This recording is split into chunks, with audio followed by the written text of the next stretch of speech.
I ant. Oh no, I'm on ants. Ah, how did I do that? Sorry, everybody. Um,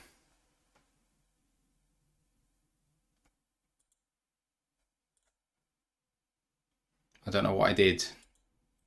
Let me try and fix this a second.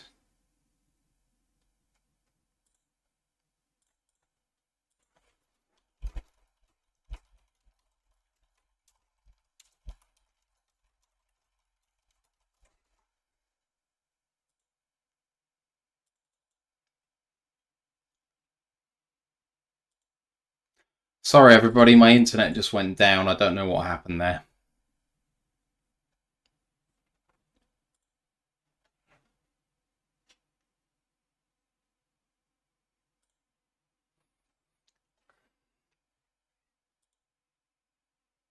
Sorry, I should do that and you can see me. Hello.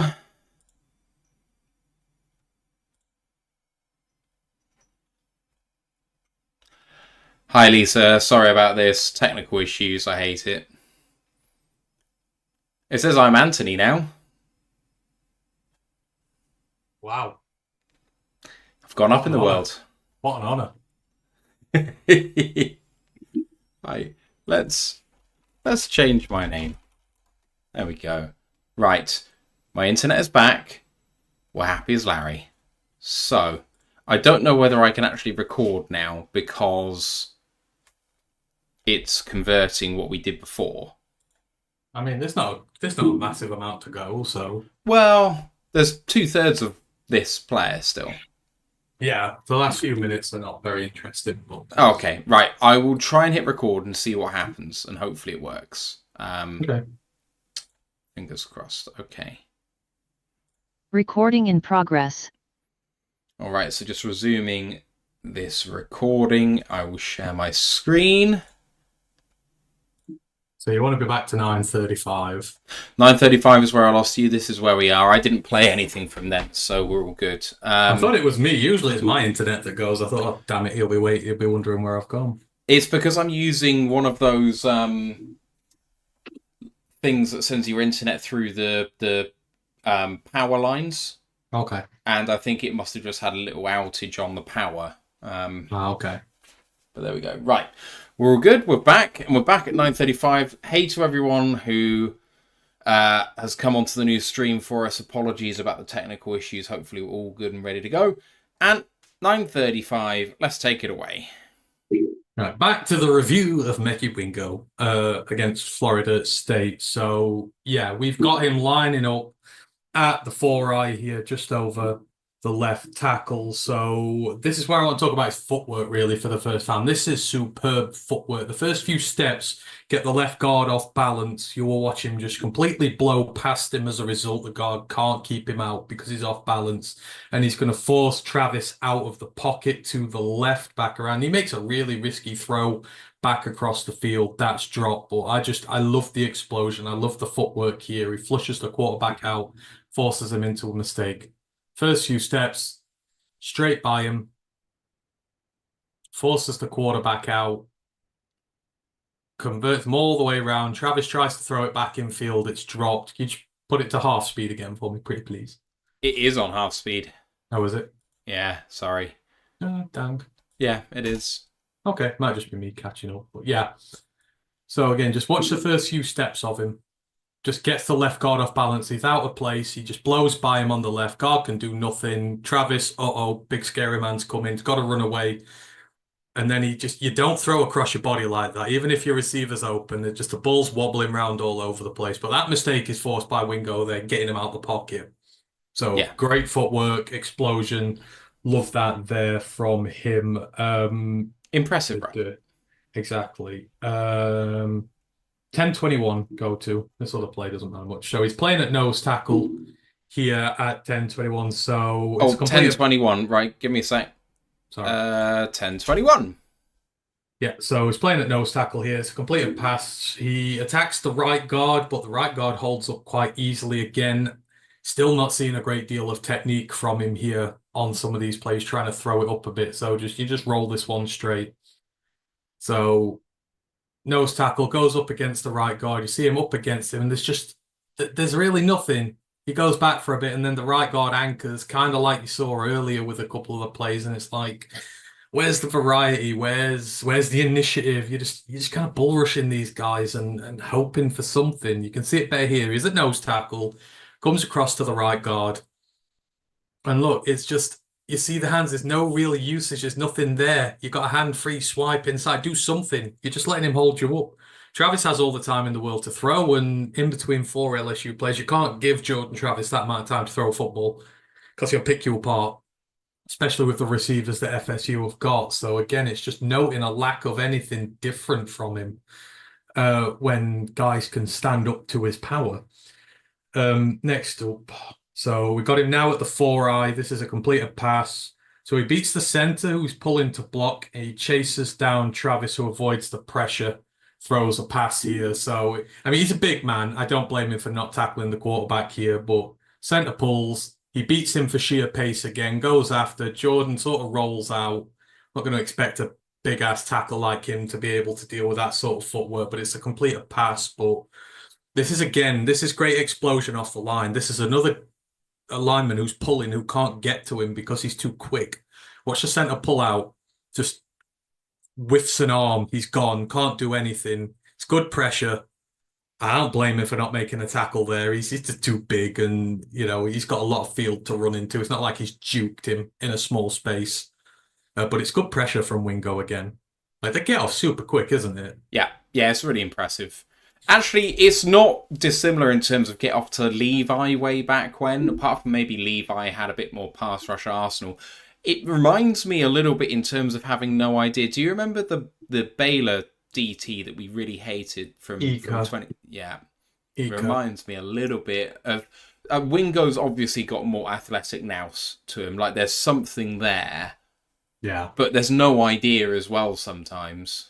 No, Ika's big, bulky man who beat people with strength and nothing else, and he was obviously going to flame out at the next level. 11:09 here. He's playing at the 3 tech. This is a run stop. Grapples with the right guard who decks it, leaves Wingo free to tackle. I'm not sure it's Wingo who does this. I think he trips over the right tackle's foot, but regardless, he makes the play here. And he does, good handwork. But I'm not sure it's him who makes the right guard deck it.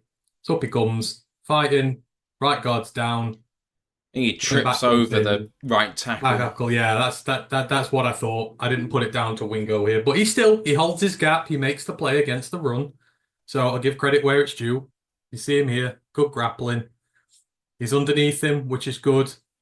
But then, he just trips. But he doesn't go with him. He stays up, makes the tackle, brings him down. I mean, he's having to face the power of the right guard and the centre as well. It's not quite a double team, but the power is of the two of them. Yeah, and the FSU running backs are units in themselves, so it's still a good play there from him. Hang on, flip the page.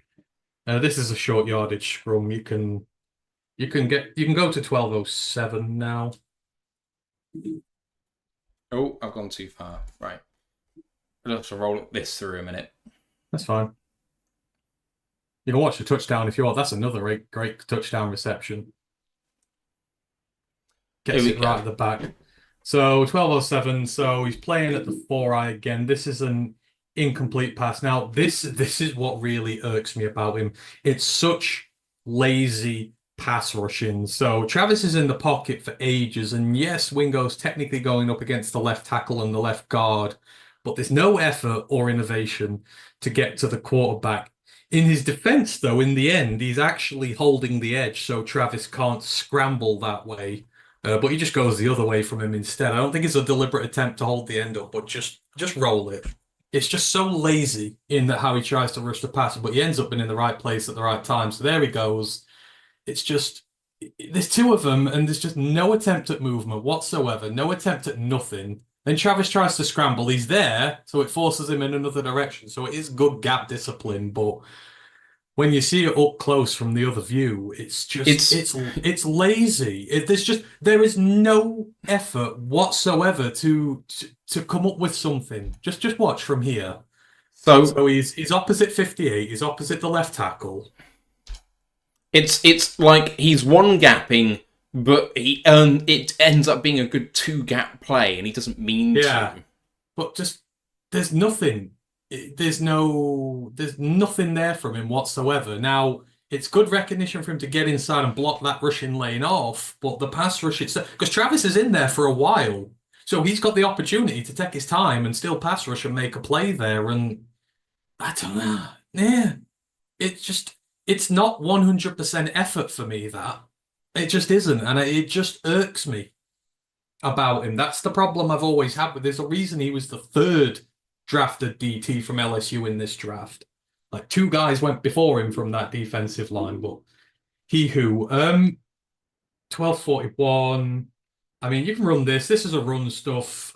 He holds up the edge in case of a fake. It doesn't happen. It goes the other way. But this is good edge discipline. You see him there. Fake possibly is on the edge, covering his line, but it goes the other way. But it is good holding up. You'll see it more from him here. It just looks very innocuous, but you do kind of like this sort of stuff. You see him there on the edge. There is a fake handoff here. He's going to be the man on that edge in case the fake is done. You can see him. There he is. He's holding the edge. He's holding it. In the end, the run's not done. It goes the other way, but give credit where it's due. I do like that. So, 1320 next. He's not involved in this next play. He just fights through a load of traffic. So 1320. Playing at 4i again. Loves to play there. This is a run stuff. So he gets a chip block from the tight end. He's grappling with the left tackle, but he holds his own. He plugs the gap, and the running back gets stuffed. He himself doesn't. Have you already done that play, or is this the one before? Just I'm trying to get to it. There we go. I'm here now. Oh, that's fine. So I say this is a run stuff. He himself doesn't do it, but he gets chip blocked from the tight end. He grapples with the left tackle. He holds his own, and he plugs the gap. The running back gets stuffed, not by him, but this is the good sort of strong fighting in the run defense I like to see from a lineman, especially because he's getting doubled up on. So you'll see him get chipped from the top. Yeah, he's holding the gap, isn't he? Gap discipline. He doesn't let the tackle. You see how he runs into his own guy there. They're able to bring him down. So yeah, there you see him just on the left-hand side of the goalpost. It's just really good strength. I like that. It's really good strength from him, holding his own, despite the fact that he's getting blocked from others as well. Maintains his gap discipline. That's good run defense. So I'll give him his dues there. This is going to be a screen pass. He does well to get skinny between the left tackle and left guard. You're not seeing this so far, but the ability to get skinny in those little gaps. But the pass is out way too quick to make a play. But this is good technique for a play if he wants to make one quicker. Just watch him get skinny in between them. Not much of a room there, but he finds his way through. But it's just the pass is out way too quick. But this is looking at what he does here technique-wise. It's good. If you can shoot gaps like that, you're going to be able to make plays more often than not. So it's not a very big gap. You'll just see him get skinny, ink his way through. There you go. Yeah, good. Like the pass is out so quick that no one's making a play on that. But again, I'm looking at what he's doing, and that is good from him as far as he goes. So I really like that. This is just fun to watch. This is a trick play gone wrong, gone right. So Wingo's going to get out to the perimeter quite quick because it's thrown to the running back. He's in the running back's passing lane. Then he tracks him all the way across the field with him before he passes. So this is good hustle play, but it's a trick play gone wrong, gone right. So you'll see him here. Goes back. Screen pass will be straight out. You'll see it right way. There it is. It's tossed out. Am I thinking the right one? Oh, yeah. There he is. Running back's got the ball. You see him sort of on the 40 there. You see him running all the way across the field, trying to track, trying to stay in the passing lane if he can. And then they eventually get the pass away. But it's kind of like a busted trick play, which becomes unbusted. Yeah, it's terrible. And beautiful. Terrible and beautiful. The thing about special plays like that, but this is good hustle from Wingo. I'll give him his dues, but this is just it's a terrible play. So you see straight out, and you can see him there coming across. He's in the lane, trying to get in the way. And then look, that's a skinny running back going the other side from field to field. And he's hustling with him. He's not stopping. Any attempt to make a play, I appreciate that from the big guys. Actually, I'm just over him, so he's in the area. But I don't know how they get away with it, but they do. It's terrible.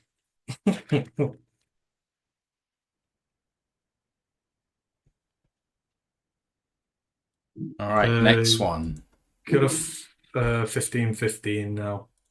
Couple of no impact, but he just gets caught in a load of scrums. So here, Just rolling this through, 5 seconds left, but carry on. yeah. So he's playing at the 4i here. This is a completed pass, so he gets inside leverage on the right guard, and for the first time ever, he tries to spin out of the traffic, but the pass is gone at this point, but at least he shows a little something. This is what I want to see from him. Get inside, try and make some space for yourself. So watch him get on the inside of the right guard. There he is, he's passed, but then he tries to spin out to make a play. It's a bit too late, but it's there if he adds this stuff to his arsenal. But once again, he does get the inside leverage on the offensive lineman. It's just a lot of times it leads to running into loads of traffic. This is where you've got a bit more ingenious. Look at him. He's got the inside to kind of holding him a little bit there. Spins, trying to make a play. But it's what I've been having a go at him at, and he's trying it there, so got to appreciate it. Coming out of this with a lot of love for Johnny Wilson. Yeah, definitely. This next one's a sack. So Wingo actually gets triple teamed here, which opens up room for the nose tackle to get a sack. So, like with DTs, they do a lot of unappreciated work that people don't see. But there's a lot of attention here. So 3 guys on opens up room for another of the pass rushers to go make a play. That's something I like about ET. So you can roll it here.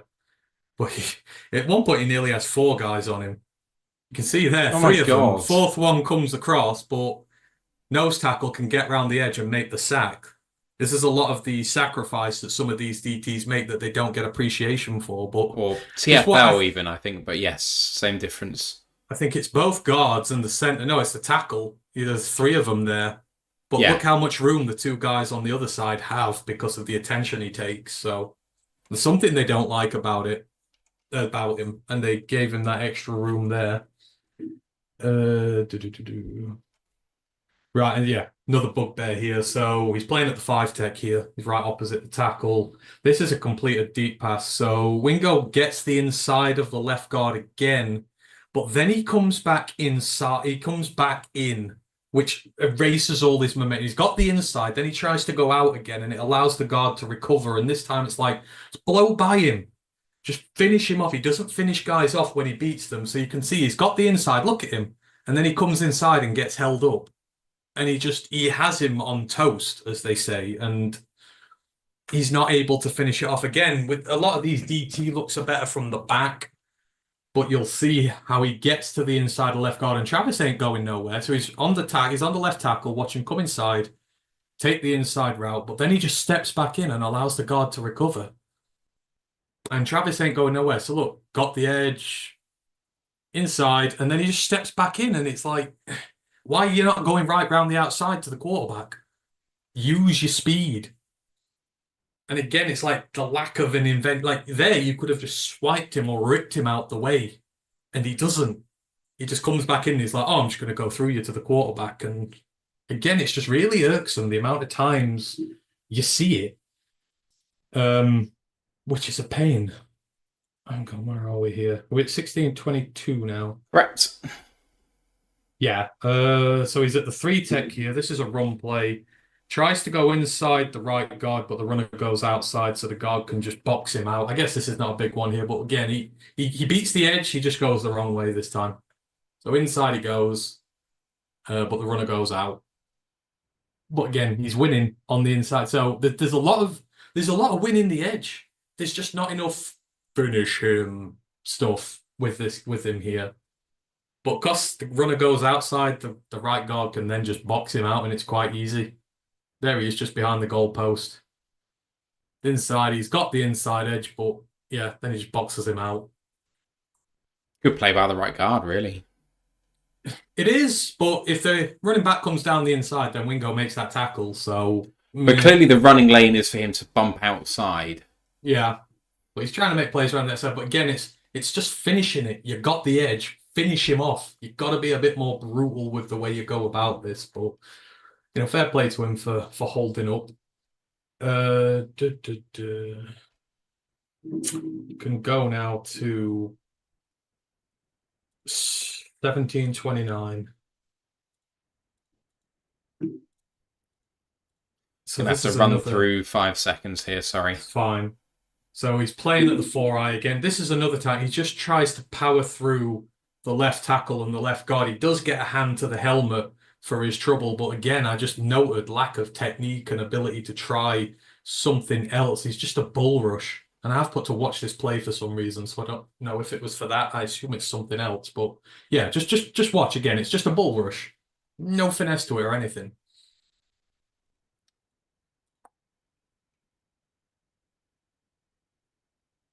So up he goes. Just see the power of it. There's just nothing there. Oh yeah, it's this little. Well, it's one of those little screen passes where just everyone bites and it goes for miles, and it goes for nearly a touchdown. Oh yeah, this is the WWE move. Watch him like kind of RKO him and just throw him. That's why I said watch the play for that. I want to watch that again. Hang on, sorry. I'd like to see someone getting hip tossed.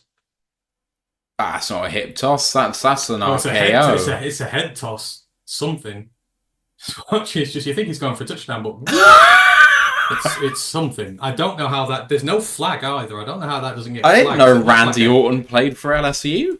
But yeah, watch Wingo. So he's there just next to 58 on the inside. Just watch. It's a bull rush. There's just no attempt to do anything different to gain anything on the pass. So watch him, and it's just, eh. There's so many plays where it's just try something, anything. You know, I've not seen a rip. I've not seen a swim. I've not seen a spin. I've not seen any of these things the interior guy's meant to have in their arsenal.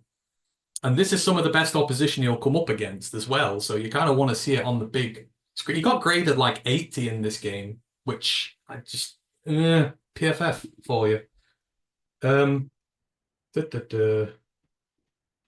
Oh yeah. Oh, you can roll this one. Quarterback keeper for the fools literally everybody for a touchdown. Watch the bite on this. See ya, boy. Man just eats that up like it's breakfast. Jordan Travis is that bitch. Yeah, he is. Double team, running his account. Yeah. So you go to 1909. So this is a run that goes away from him, but I didn't know his better use of hands on this play. It is in there on occasion. I think he's grappling with the left guard on this one. Run goes the other way, but I like how he gets up there. Hands are used, and he pushes. He gets past him. It's really, again, it's good technique. This is what I want to see, even if they're not involved in the play. I want to see them winning their reps, and he wins this rep. So I appreciate that.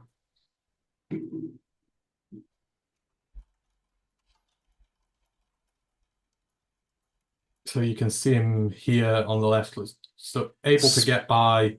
Again, getting skinny between people. Gets skinny, but he uses his power there as well to just burst on through. So, you know, this is what he brings to the table. This is what he can do. This is why I like to show it, even when it seems like a completely walk-off play for it. There's just nothing there whatsoever. You can go to 2035 now. So this is another play I like. So he's playing at the 3 technique here. You're going to see him engage the center. And for once, on a rare occasion, you're going to manage to see him disengage. He's then going to get to the other side of the line on the right-hand side. He's going to plug a gap and make a tackle on the running back. This is another good run defense play. So you're going to see him engage with the center. You're going to see him get off. And then he comes across the line. Running back tries to find a gap, and there he is to make the tackle. This is in the red zone as well. So this is really good run red zone defense from him here. So there he is, 18. Watch him come across on the center.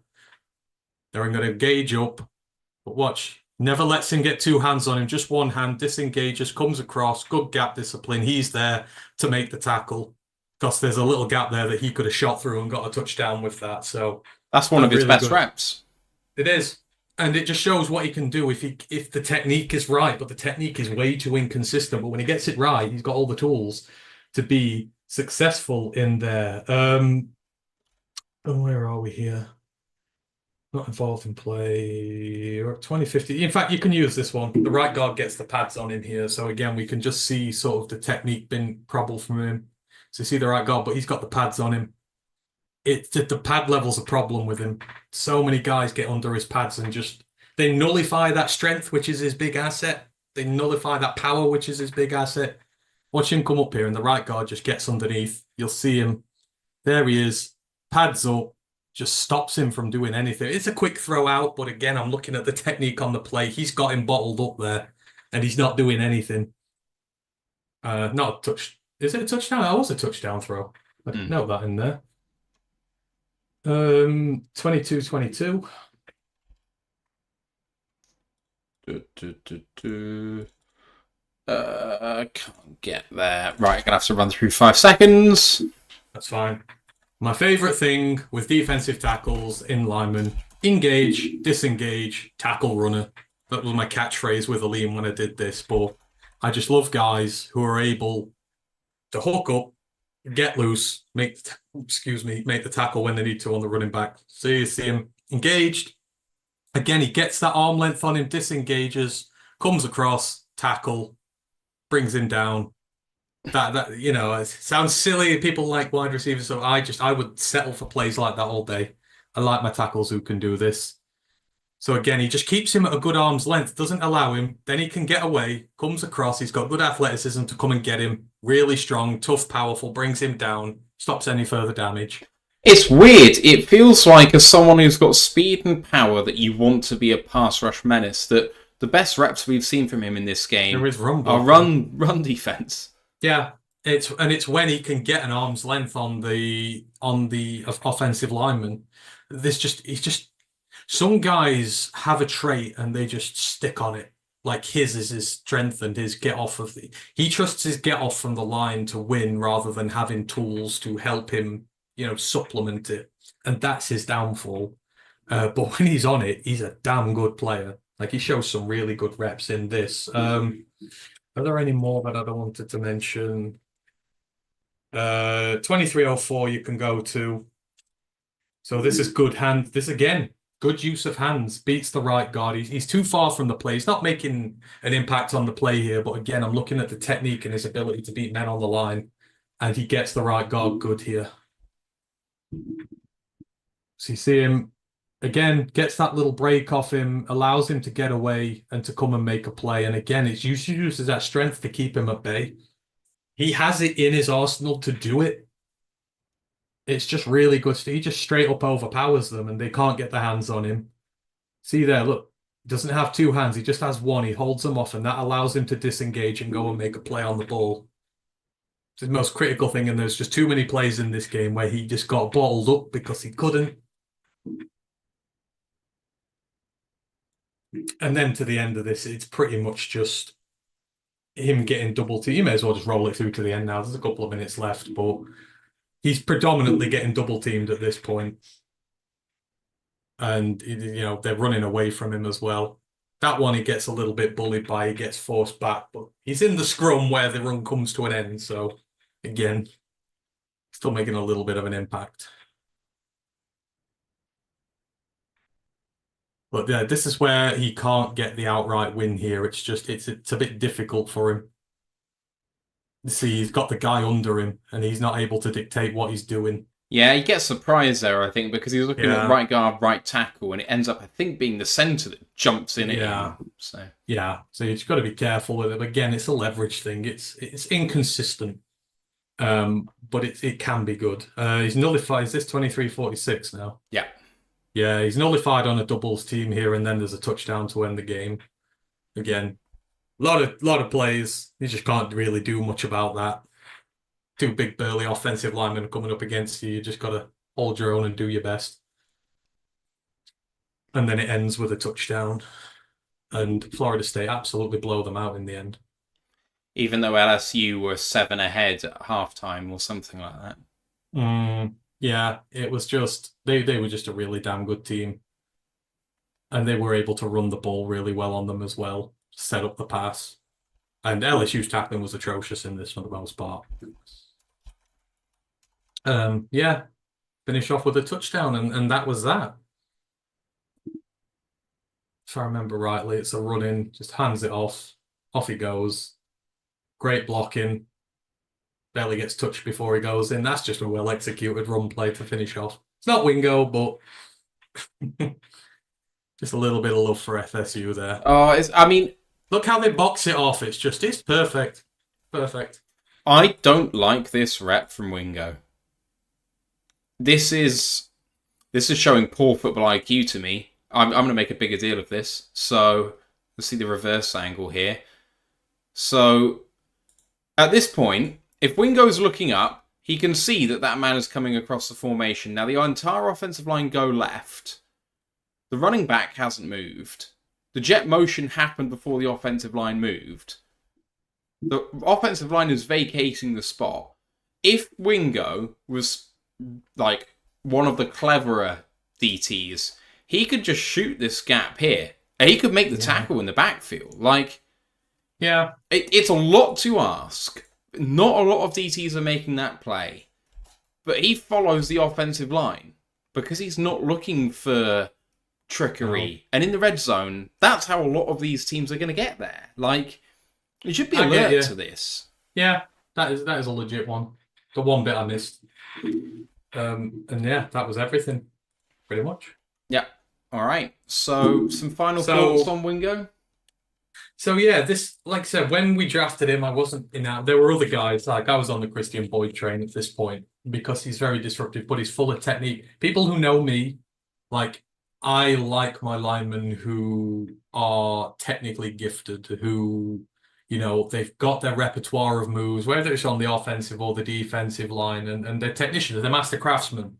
I don't like guys who base it all on their athleticism. That's why I was against guys like Darius Robinson and people like that in the draft last year. They're athletic freaks who rely too much on strength and rely too much on speed and not enough on nous. And at the NFL level, it's not gonna cut it. Now, what you see in that game with Wingo, I think that's a perfect game to judge him on, like to use, because there's the good, there's the bad, and there's the ugly in there. Like, at his best, you see a guy who is can be completely dominant. Like, I don't think, you know, in that game, he's playing mostly towards the edge. He's playing at the 4i. We don't really do that here if we play the front four. So I don't know where he plays, but he has the ability to shoot gaps. He has the ability to be disruptive. He's really good and disciplined against the run when he's able to get separation from blocks. So you can see what he can be. And if you can add, you know, moves to his arsenal to complement that speed and strength, then he could be far superior than what you gave up for him in the draft. Like, he could be a top 100 pick caliber. He could be as good as Aleem's been for us. But you just also see a lot of stuff in there that infuriates you as well. The lack of a diverse set of pass rush moves. You've got to learn those. You've got to articulate them. You've got to make them your own. You've got to practice them over the years. You can't just magically go away for a summer and then come back with all the moves and effectively use them at the next level. And like, I just saw such a lack of variation, like barely anything at all. Like, the pass rushing off the edge was it's just relying on strength. It's not adding any nuance to it. When he is beating guys, he's not finishing them off. Like, there's so many times where he's either running into traffic. When he's got the ability, he's got the leverage on the play to come back inside, make some room for himself. He doesn't do it. It's just, like I say, there's not that killer instinct in there to finish these blocks and really pancake these guys into next week. And it's just the inconsistency which is infuriating, because at the end of the day, there's a very good player in there. They say he is a high caliber human being. He is one of distinction. You don't wear the LSU number 18 for no reason. It is given to only the best of people there, not in terms of a football player necessarily, but as a human being. And he could be what we need. If Levi's never going to be healthy, we bought Levi to do this, to be the gap rusher, the disruptor, the guy who just creates havoc in the middle. And you can see why they've drafted him, because that's what he could be with the right training. but there's just a load of inconsistencies in there. But I guess that's why he's picked round 6 or late 5 or whatever. He was round 6, wasn't he? Was he round 6? 6. He's round 6. That's why he's picked round 6 because, there's a lot of fine tuning to do. So you've seen the good, you've seen the bad, you've seen the ugly. We'll just have to see what happens with him. But, it depends. I think he's in a struggle for a roster spot this year. You're going to take Broderick with you. If Levi's healthy, you're probably going to take Levi with you. You're going to take your starting 2 DTs. It's like maybe he goes as an edge. You use him as a defensive utility man on there. But as I say, I can't just say I love the player because I'm already on record as saying I'm not. But hopefully I've given you a nice, nuanced, unbiased view of him there. You've seen good, you've seen bad. You make up your own view from there. But there is certainly a lot of potential there with him. He just needs to really technically get better if he's going to thrive in the NFL. Just on the old stream before we had our technical difficulties, I can't remember who it was, but someone shared an article saying that he'd been at a pass rush camp, which was predominantly for edge rushers, and that he looked like he'd slimmed down significantly from that weight. But, and a Det Fan Man makes this exact point, says he thinks that the positional versatility of him playing edge or tackle is kind of nonsense. Maybe in a 5-man front he has a rotational role as a rookie, but let's see what the defensive line coach has to do. I mean, at the end of the day, it doesn't really seem like he has a problem with speed or with power, so shedding weight really, for me, isn't going to help him at all. He needs to get the hands to be active and violent. For a guy that loves to bull rush, he shows a shocking lack of killer instinct. Yeah.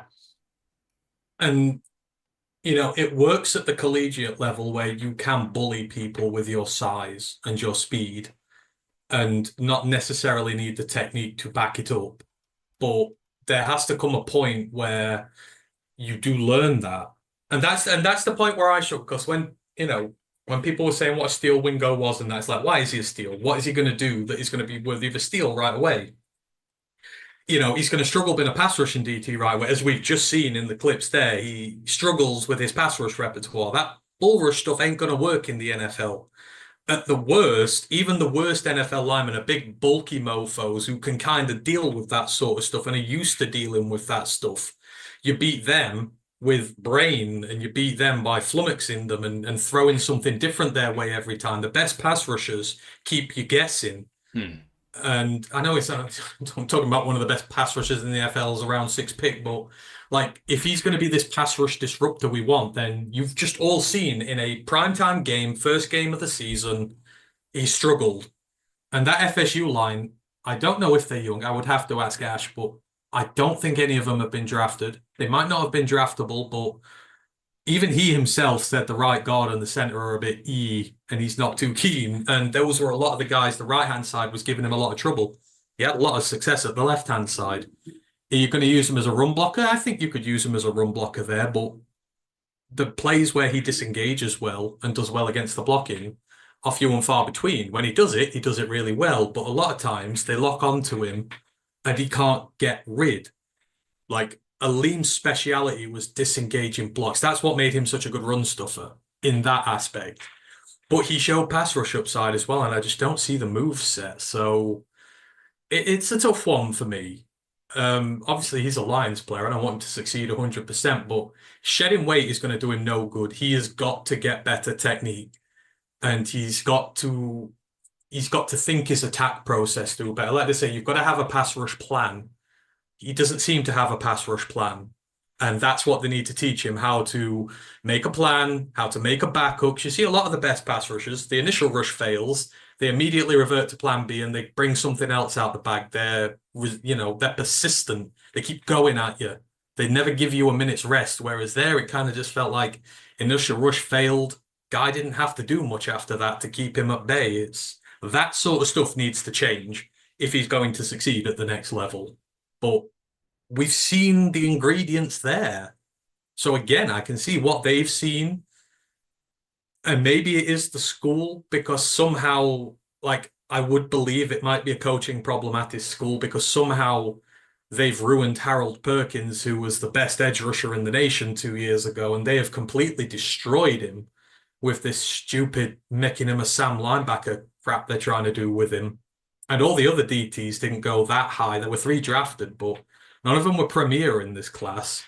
So they've all got deficiencies in a way. So I'm liable to believe coaching is potentially an issue with this as well. Our coaching might very well be better, and he's going to have some really good leaders in that room to learn from. So as a round 6 pick, I'm not complaining about him. It just wouldn't have been my personal pick, but you've seen why he's a round 6 pick there. And I think any talk of him being an immediate steal, doing major stuff year 1 is a bit premature. Yeah, I let's think say. what you can see there is someone who probably has an extremely high ceiling. He's got the tools, but he needs to figure out how to use them. The chance of success in hitting that ceiling is probably pretty low. In terms of floor, I mean, I think that if you trotted him out there as a rotational player, you're not going to see something absolutely awful. Tries hard, really puts in effort. If you get him to 2 gap and he holds up a man and is able to just defend either side, like he showed the ability to do that. I don't think he meant to, but he did. So I don't think it would be the worst player you've ever seen play at DT, but he wouldn't be someone who shocks the world as the player that he is. And his average career is probably not going to be too far away from where he is now, because at the end of the day, LSU ain't no foolish operation. Like, they have, had premium draft picks come out at a variety of positions. And you're right, they have had some potential coaching problems in defense in the last couple of years recently. But it's hard to believe that they would screw up that badly. I mean, okay, fine, he was the 3rd DT drafted and none of the other 2 are particularly high. But Mason Smith is pretty well regarded. He got drafted lower than a guy that swung a helmet at the bloody Senior Bowl. Mason Smith was once thought of as being a 1st-round pick, though.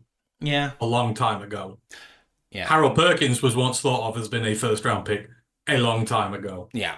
Yeah. I am inclined to believe there is some coaching issues which may have held him back here. But I'm still apprehensive about, like I said, you had Christian Boyd available till, I'm pretty sure he was still available at this point in the draft. Oh, yeah. Wasn't he not UDFA?